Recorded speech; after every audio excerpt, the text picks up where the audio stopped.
what you think about this? Well, first of all, I'm not very well versed when it comes to the whole Kyrie Irving situation. He mentioned a movie for that's on Amazon right now. He tweeted telling people about a movie that he saw that he thought was a pretty good movie. I think he thought it was a good movie. And the movie is about, I think, the Hebrew Israelites, the way that they live and came up, must have hated the Jews or something like that. And people are saying that he should be fined. He should be suspended from the NBA. Charles Barkley said it. Shaquille O'Neal said it. My man Shannon Sharp said it. This Because he recommended a movie?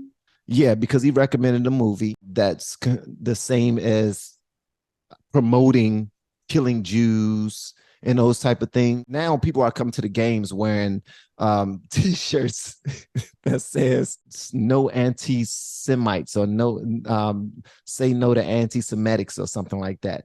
And it's wild. Sounds like Kanye West has opened a door to a lot of stuff now, huh? This is like the new thing now, anti-Semitism, right? Where's Mel Gibson when you need him? Oh Lord. Oh Lord, what's the deal with Mel? Because I don't know much about Mel Gibson's story. Because someone just now said that Mel Gibson must have said something that was bad or He did. done This something. is like, man, 10, 15 years ago or so. I mean, he went on multiple rants. He got pulled over once for drunk driving. I mean, I'm heavily into, like, I love movies. So he was like one of my favorite actors back in the day.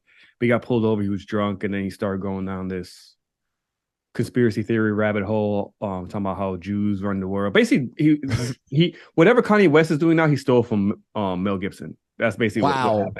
And then he had another incident where he was getting divorced, I think, and he left a very nasty voicemail for his wife, and it said, "I hope you get by a pack of N." And did he say? Yes, he did. Yes, he did. And so that was the whole thing. So he got canceled for a while. Obviously, all his black friends in Hollywood came forward and said he's not racist, but he's probably just angry, whatever. But he's had a resurgence since. He had to come back. So people kind of just forgot all about it. He made Passion of Christ. He made that Apocalypto movie that did really well. So yeah, so people forgot. If you make good content, people will forget eventually. How do you feel about Kanye West, what he's doing right now, man? I mean, man, I'm glad you brought that up. I actually have a lot to unpack with that one. And you have a platform, so this is perfect. You see, I have a love-hate relationship with Kanye, with the stuff that he says. For one, like, I'm not the biggest fan of him when it comes to music. I love the first 3 albums. I think they're classics. Like, I know the first three albums. Listen, I like the first 3 albums. The rest of them, there's some hits there, but the first 3 albums, I can listen from front to back without stopping. I understand that. You know what I'm saying? I understand. You like the hungry Kanye. You like the broke Kanye. Yes, exactly. The one where his mom was still alive. The one when his mom was still. Yes. He went crazy after Donda passed away. R.I.P. to Donda, but he went nuts. I rock with sometimes the stuff that he says, right? And I know he tries to speak in these metaphors. So I get that a lot of times. I think he's very misunderstood, especially when people don't have the intellect to try to unpack what he's trying to say, because sometimes he is bad at communicating because he speaks in metaphors all the time and riddles and stuff like that. So I support some of this stuff. Yes, he very much is. I would say that Drink Champs, I had his back on Drink Champs. You mind if I pause for a second? I'm sorry. You're sure? Do you hear them screaming in the background? No. Okay, give me 1 second. Sorry. Go ahead, Adrian, I'm in a podcast. So what's happening right now is you witnessing a father be a father. Ain't that something? I think that's absolutely amazing. Oh, I think he's back. This is embarrassing. I'm sorry. Don't whoa. Time out, bro. Time out. Please don't ever apologize for the best thing that ever happened to you in your life. Ain't no way in the world. Thank you. I just wasn't sure if you guys heard my wife yelling at my kids and my kids screaming, fighting over something. I don't know what, and guess what? Guess what? And I will keep that in. Only reason why is because I think that's far more important than us discussing Kanye. Right. To be honest with you, I want to discuss Kanye. I really do. But what I really I want the people to know who you are, be honest with you, because I mean, you have your own channel and everything, and you're growing the platform and you're doing some amazing things, and you've done a lot of dope things too.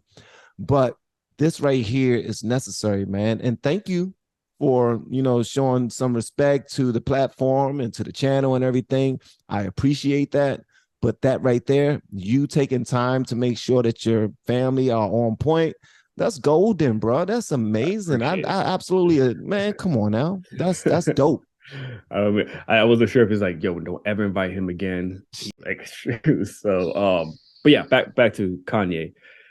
I would say I defended him on the Drink Champs, right? Because I saw his rants prior to it on Twitter and stuff. And sometimes, when you try to communicate on Twitter, you only have like 120 characters or something like that, so you can't really express your emotions fully, right? Hold on one second, though. Hold on one second. Now, could you please, give me a quick synopsis of what he said on Drink Champs? Because guess what? I still haven't seen the video. It was taken down. Some people hurried up and captured it and showed it back and reacted to it. But I mean, it was 2.5 hours long. It started off them just, talking about his rants and feelings towards like the music industry. Then he started talking about how the Jews are in control of everything, and they run the music business. And then he said, I'm gonna tell you something that's anti-Semitic. And then he started doing some rap verses that he was making up right then and there. Like, I'm gonna F your B, I'm gonna kill your okay. Yeah, so I mean, he went on like I didn't watch the full thing, so I watched it in segments because it was hard because they started pulling it off of YouTube. But it first started with him talking about the whole George Floyd, and he was like, he died from fentanyl, and everyone got upset about that as well. And then it led into the Jews and his wife and all this other stuff. But the reason why I support him, for one, is like you have your own opinion, right? Obviously, he watched Candace Owens' documentary. That's where he got that information from. Right. Because sometimes, like Kanye, he's not very original. People think that he's like this genius. He's just regurgitating stuff that he's heard from other people. You don't think so? No, I think he takes stuff from other people and stuff, conversations that he hears from certain people, and then he tries to put it in his own way and then regurgitates that information. But he's just like me then. Yeah. Like it's like all of us. He's just good at delivering it in a way that sounds like he's a genius. So he starts off with that, and all the guys at the table, no one's pushing back. That's what I'm saying. So everyone's laughing, they're agreeing with him when it comes to the whole George Floyd thing. And then he keeps going back on the Jews and keeps harping, keeps doubling down on it. And eventually they push back. I would say probably it's like an hour, 45 minutes in. At this point, they're drinking. And they do kind of push back. It's like, yo, you need to chill with the whole Jew stuff. And then he continued to joke around, laugh, he's making fun of his wife, he's making fun of her ex-boyfriend and just all this different stuff. Right. And what made me mad initially, I was like, did I rock with everything he said? No. What made me mad is how much of a coward he is to then go on Breakfast Club and then apologize for having Kanye on his show. Because of this, first of all, this wasn't the first rant that he did. I think he was already on, maybe he was on Piers Morgan already, or another show. He's been on his rants already. Mm-hmm. You knew when you invited him, it was going to bring up viewership and subscribers. You knew that. So the minute you invited him on the show, you knew what he was going to do, and you know what you were going to get. And they even mentioned in the first 10 minutes that the last time he came on, that was like the best viewed episode on their channel. Wow. So the fact that the very next day he goes on Breakfast Club and he apologizes and all this other crap, that made me mad because I'm like, this is this Hollywood that they do where this is supposed to be your friend. You know what I mean? Like, he wouldn't have come on your show if he didn't think you were his friend, right?